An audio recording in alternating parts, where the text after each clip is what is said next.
Okay. And there's the button. I'm Paul Finkelstein at OMG Biz Cafe. This is Carrie Kube. I hope I said that right. Cube. Cube. Okay. Welcome. We've been chatting a little bit to learn about each other and each other's businesses. And tell me, what do you think so far about my online cafe? I think it's a great platform for business owners to be able to connect and practice learning how to public speak, which I think is always a challenge for us when we're starting businesses.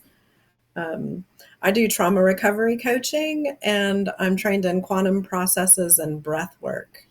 And so my ideal client is generally someone that is looking to get in touch with why they have anxiety and do something about getting learning tools on how to move past it or work through it and be more present.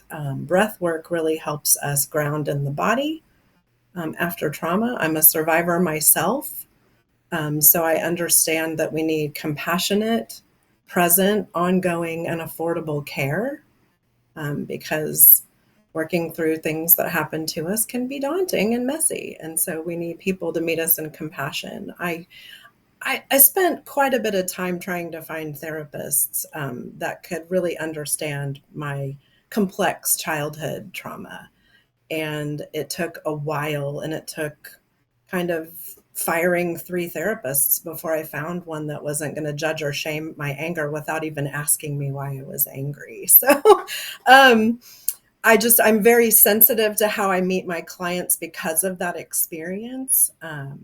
So I tend to work with women that have a lot of anger and that have been judged for that anger or have been betrayed in their marriages or relationships and want to better understand how to avoid that in the future and love themselves on a deeper level and take better care of themselves in choosing relationships. It's good you did that because life is short. Because even my grandmother that made it to 102 years old, doesn't really feel that long, right? Yeah.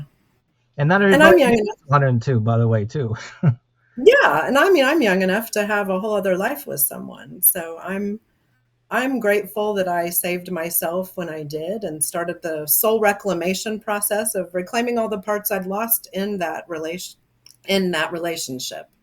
Did you have any So, last thoughts on what you want to say before I hit the stop button?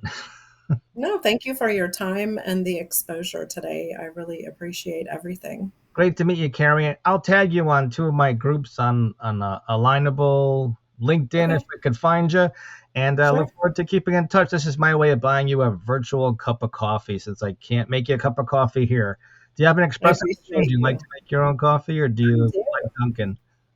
I do. I've been taking a break from the trauma work the last couple of years, and not couple of years, sorry, the last 10 months, and just working in a coffee shop and bartending and just giving myself the mental break. Reduced my client load to like 6 or 8 clients, and I've just been doing other work because 6 years into trauma exposure is a lot. It And sounds so like I you're a have people to person. You like to be around other people. Yeah, well, I have to take care of myself too in order to really be a safe container to show up for my clients. And so I live self care very deeply, even on the days I don't want to. Do you have any favorite books? Because I remember I had this book called Feel the Fear and Do It Anyway. I think her name Mhm. was Susan Jeffries. Yeah, it's a good book. Yeah. Women Who Run with the Wolves by Clarissa Piccola Estes, PhD. That's probably the soul book that speaks to me more than anything. Somebody asked me, "Have you ever read anything else she's ever written?" And I'm sure she has, but I've never gotten over this book, and I read it the first time 10 or 12 years ago. So that's probably the one that's had the most effect on me, finding my wild, following my healing path, and getting in touch with the true me on the inside and healing her.